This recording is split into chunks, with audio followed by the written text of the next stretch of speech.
আল্লাহ রসুল সিঙ্গা লাগায়া দূষিত রক্ত শরীর থেকে বাহির হয়েছে, এক সাহাবীর হাতে উঠাইয়া দিছে, নিক্ষেপ করে বাহিরে, ও বাহিরে যায় চেটা খায়া ফেলছে। ফিরা যখন আসছে বলছে কি করছিস? বলে যা করতে বলছেন তাই করছি। তো ধমক দিয়ে জিজ্ঞাসা করছে সত্য বল। বলছে ইয়া রাসূলুল্লাহ, সুগরান ছাড়া কিচ্ছু ছিল না। মনকে বুঝাইতেছিলাম নিক্ষেপ করি, আল্লাহ রসুল বলছে জিব্বা যে কখন চেটা ফেলছে জানিও না। আল্লাহ রসুল বলছে শরীর জাহান্নামের উপরে হারাম। মুস্তাদরেকে হাকিমের সহি রিওয়ায়াত আছে, উম্মে আইমান রাত্রে বুলে আল্লাহ রসুলের পেশাব পান করে ফেলছে। সকালবেলা উঠা বলছে পেশাব কোথায়? বলছে কিসের পেশাব? বলে পাত্রের ভিতরে তো ছিল, আগে আমাদের দেশেও ছিল, যখন বিদ্যুৎ সিদ্যুৎ ছিল না, আজ থেকে 40 বছর আগে অধিকাংশের ঘরের ভিতরেই ব্যবস্থাপনা ছিল, সকালে ফালাইয়া দিত। মনে হয় চেয়ারম্যান সাহেব জানে না আর কি, এই জন্যই বলতেছি আর কি। আগে ছিল, বুড়া মা বাপ থাকলে তো কন্টিনিউ ছিল, ঠিক না? হ্যাঁ, আল্লাহ রসুল বলছে আরে ছিল তো।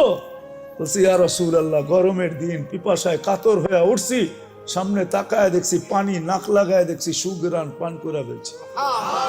আল্লাহ রসুল বলছে মৌত পর্যন্ত তোর আর খিদা লাগবে না, লাগেও নাই, কোনোদিন খিদা লাগতো না। মুস্তাদরেক হাকিমে আছে রিওয়ায়াত দেখেন, খামাকা খালি কলম দিয়ে খোঁচাইতে থাকেন না আমাদের বিরুদ্ধে। আগে মুস্তাদরেকে হাকিম দেখেন, লেখা আছে সহি রিওয়ায়াতের ভিতরে যে রসুলের আবু তালেবের ওয়েট সবচেয়ে বেশি হতো। 44 বছর লালন পালন করছেন বুকের ভিতরে রেখে। মুহাম্মদুর রাসূলুল্লাহর চাচা 44 বছর অভিভাবক ছিলেন, বুকের ভিতরে রেখা পালছেন। নিজের সন্তানদেরকে এরকম পালেন নাই।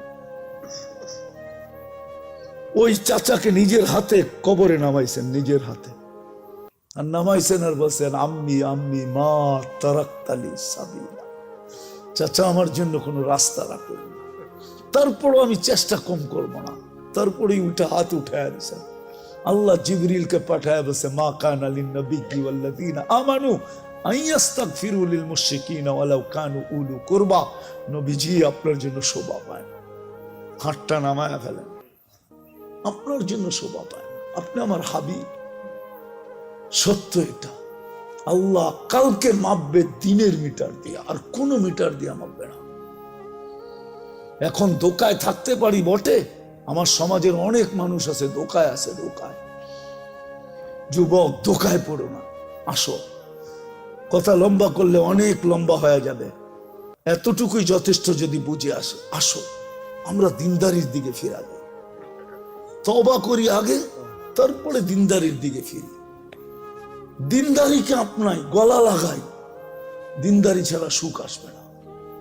আছে আছে, এখনো দুনিয়াতে আছে, বহুত ঘর আছে, স্বামী ফিরা গেলে, রাত্রে ফিরা আসলে, কাজের থেকে ফিরা আসলে বউ পাও টিপা টিপা ঘুম পড়ায় দেয়, বলে তুমি ঘুমাও, সারাদিন বাহিরে ছিলা, পিঠটা লাগানোর সুযোগ হয় না, আমি তো ঘরে ছিলাম, কখনো শুইছি, কখনো বসছি, কখনো হাঁটছি, আমি আমারটা পুরা করে নেব, তুমি ঘুমাও, তোমার একটু সেবা করি, ঘুমাও। আছে আবার বহুত এরকমও আছে, ঘরে ঢুকতে দেরি, গালি দিতে দেরি করে না।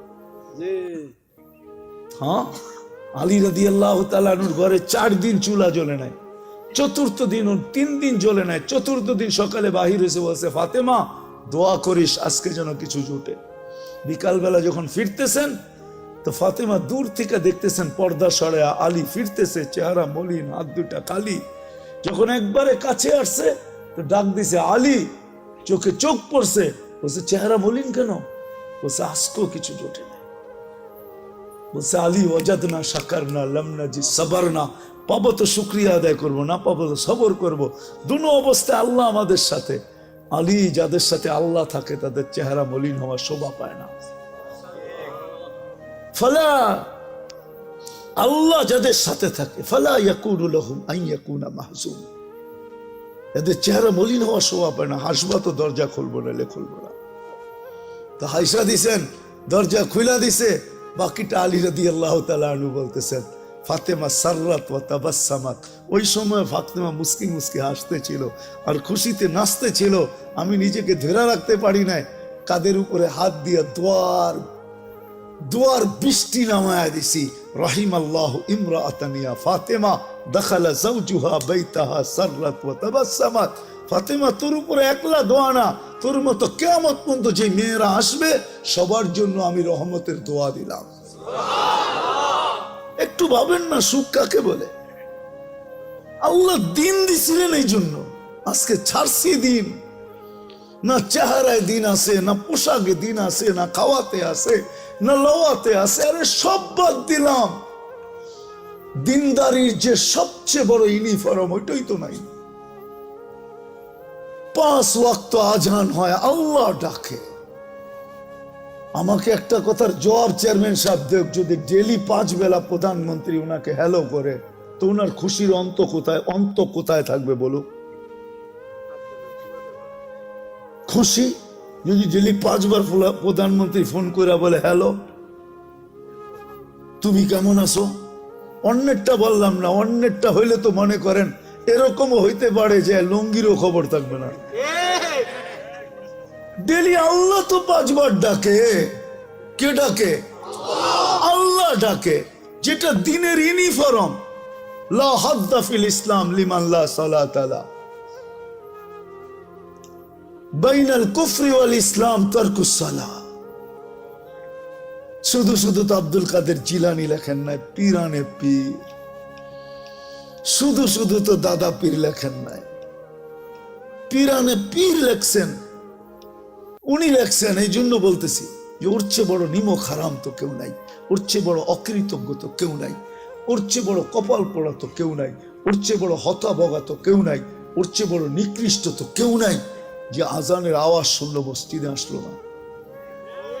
24 ঘন্টা এটাকে সুরক্ষা কে করে? রক্ষণাবেক্ষণ কে করে? ডেলি কয় কেজি, কয় লিটার অক্সিজেন নেন ডেলি? 550 লিটার। যুবক, ডেলি কয়বার তোমাকে আল্লাহ ডায়ালিসিস করেন কুদরত দিয়া জানো? এটাও তো জানো না। ডেলি 36 বার তোমাকে আমাকে কুদরত দিয়া ডায়ালিসিস করেন, কুদরত দিয়া। দুনিয়ার বিজ্ঞান ডেলি 1 বার ডায়ালিসিস করার ক্ষমতা রাখে না, সপ্তাহে 5 বার পারে। 1 বার ডায়ালিসিস করতে 4 ঘন্টা লাগে, পয়সার কথা বাদ দিলাম। আল্লাহ ডেলি 36 বার আমাদেরকে ডায়ালিসিস করেন কিডনিকে সজাগ রাখার জন্য। আমি পারি এই শরীরটা খুলে দিতে পারি, কিন্তু সময় কোথায় পাবো, ওই মজমা কোথায় পাবো?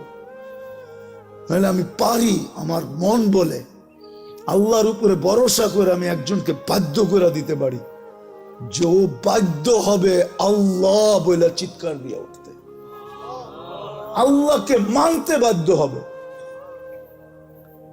এই শরীরের ভিতরে যারা খাস ওই আল্লাহ ডাকে ডেলি 5 বার। হায় হায়, তারপরও তো রক্ষণাবেক্ষণ করতেছেন। দুনিয়ার মানুষের ডাকে সাড়া না দিলে হাত করি। এটা আমাদের চিন্তা করা উচিত, নাইলে বিকাশ ঘটবে না। নাইলে যুবক, তোমার যৌবন মাটিতে মিশা যাবে। যৌবনের মূল্য তুমি পাবে না যদি চিন্তা না করলা। চিরদিনের যৌবন হারায় ফেলবে। আজকের যৌবন তো বর্তমানে 30 বছরের বেশি থাকে না। মানে যেই দিন থেকে পাইলো ওই দিন থেকে 30 বছর। 15 বছরে যৌবন আসে, আর 30 বছর 45 বছর। এখন তো এতদিনও থাকবে না মনে হয়। যেইভাবে মাদক ছড়াইতেছে, মাদকে তো ছোঁয়া লাগলো যৌবন হারায় যায়, খাওয়া তো দূরের কথা, খালি ছোঁয়া লাগলে। আর সারাদিন যুবকরা ইন্টারনেটে যা দেখে, ওদের কোন জায়গায় যায় অ্যাটাক হয় এটাও তারা জানে না। এরা খালি ঠোঁট কামড়াইতে থাকে, দেখতে থাকে আর ঠোঁট কামড়াইতে থাকে। কিন্তু অ্যাটাক যে কোন জায়গায় হইতেছে এটাও এরা জানে না। মনে হয় রাগ হয়ে গেল, ঠিক না? এরা সারাদিন রাত দেখতে থাকে আর খালি ঠোঁট কামড়াইতে থাকে। 2-3 জন থাকলে খালি কইতে থাকে জিনিসটা কিরম। কিন্তু অ্যাটাক যে কোন জায়গায় হইতেছে এটাও জানে না। যেইভাবে ইন্টারনেট ছড়াইতেছে আর যুবকরা আসক্ত হইতেছে, এ তো 30 বছরও থাকবে না যৌবন। অল্প কয়েকদিনে শেষ। তো বিদায় যদি চিন্তা না করলাম তাহলে যৌবন মাটিতে মিশা যাবে, চিরদিনের যৌবন তুমি পাবে না। জান্নাতে চিরদিনের যৌবন। আনতা শিব্বু ফালা তাহরামু আবাদা, চিরদিন যুবক, কোনো দিন বৃদ্ধ হবে না।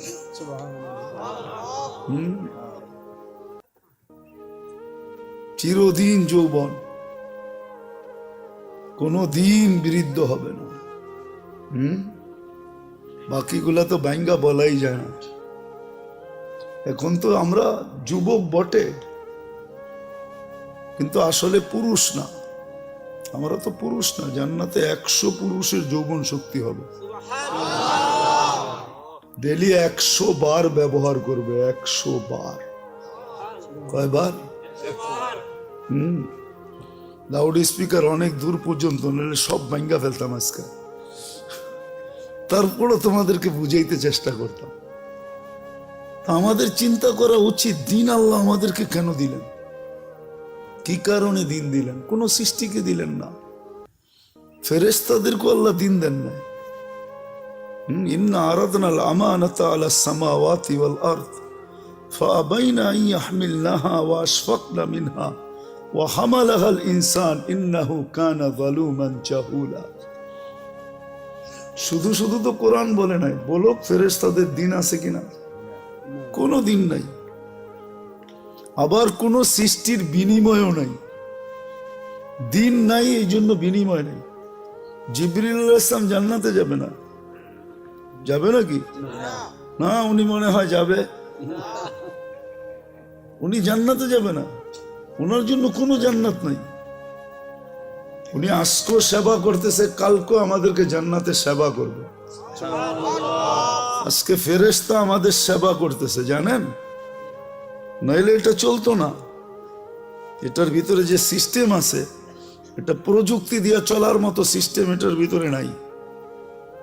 একটাই তো চালাইলে প্রযুক্তি বিশাল বিশাল লাগতো, আপনি পুরো দেহ কি করে চালাইতেন? একটা দেখায় দিই আমি, ডেলি 80,000 বার আল্লাহ আমাদের ভিতর থেকে কার্বন ডাই অক্সাইডকে বাহির করে, পার ন্যানো সেকেন্ডে একবার আমাদের ভিতরে জমা হয়ে যায়। 80,000 বার ডেলি বাহির করে। যদি প্রযুক্তি দিয়ে বাহির করত তাহলে তো সিরিয়াল লাগতো। সবার পক্ষে তো এই মেশিন কিনা সম্ভব হতো না। হতো নাকি? না, চেয়ারম্যান সাহেব নাইলে কিনতো, আমরা কিনতাম কোত্থেকে?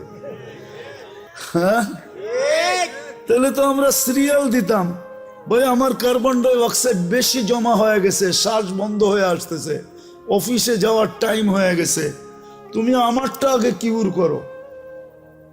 আল্লাহ তো প্রযুক্তি না, কুদরত দিয়ে এটাকে আউট করতেছে। ডেলি একবার না, দুইবার না, 1000 বার না, 80,000 বার আল্লাহ কিউর করতেছেন আমাদের ভিতর থেকে। এটা প্রযুক্তি দিয়ে চলে না, এটা আল্লাহর। এখানেও আছে ওয়ার্কার, আছে যারা চালায়, অপারেটর আছে এখানেও, কিন্তু চলে আল্লাহর কুদরত দিয়া। আর ওয়ার্কার হলো ফেরেশতা, ফেরেশতা দিয়ে আল্লাহ চালায়। নাহলে চোখে দেখার কোনো উপাদান নেই। এখানে কি শিক্ষিত ছেলে পেলে নাই? আছে। নেটে সার্চ দাও, দেখো তো চোখে দেখার কি উপাদান আছে। উপাদান তো বোঝো, কিচ্ছু নাই চোখে দেখার উপাদান। আল্লাহ কুদরত দিয়ে দেখায়। এখানে একটা ক্যামেরা ফিট না, এক চোখে 13 কোটি ক্যামেরা ফিট। 13 কোটি, 2 চোখে 26 কোটি ক্যামেরা। প্রত্যেকটার পিছনে তার আছে, কেবল আছে। আল্লাহ 1.6 সেন্টিমিটার জায়গা দিয়ে পিছিয়ে নিয়ে গেছে, ব্রেনের সাথে নিয়ে সংযোগ করছে। দুটাকে একসাথে লাগতে দেয় নাই, লাগলে ফায়ার হবে। সব উল্টা দেখবো, উল্টা। যেরকম সার্কিট উল্টায় গেলে পাঙ্খা ঘোরে ঠিকই, কিন্তু বাতাস নিচে আসে না, খালি দেখে। ঘোরে তো ঠিকই, বাতাস তো নাই। মিস্ত্রি কয় সার্কিট উল্টায় গেছে গা, বাতাস উপরে চলে যেতেছে, আপনি নিচেতে হা করে বসে আছেন। আমরাও সব উল্টা দেখতাম। যাক, এটা তো অন্যদিকে চলে যাবে। আমি বিজ্ঞান পড়াইতে আসি নাই, সৌরজগৎ খুলতে আসি না, বডি নিয়ে আলোচনা করতে আসি না, ডাক্তারি আলোচনা ইচ্ছা করলে করতে পারি, কিন্তু ওই পরিবেশ নাই, এই জন্য সময়ও নাই। আমি যেটা বুঝাইতেছি এটা বুঝাইতে চাইতেছি, এটা আল্লাহ ফেরেশতা দিয়া পরিচালনা করতেছে। সত্য এটাই। শুধু শুধু আল্লাহ বলে না আনিস করলি, একটু হইলেও আমার শুকরিয়া আদায় করিস।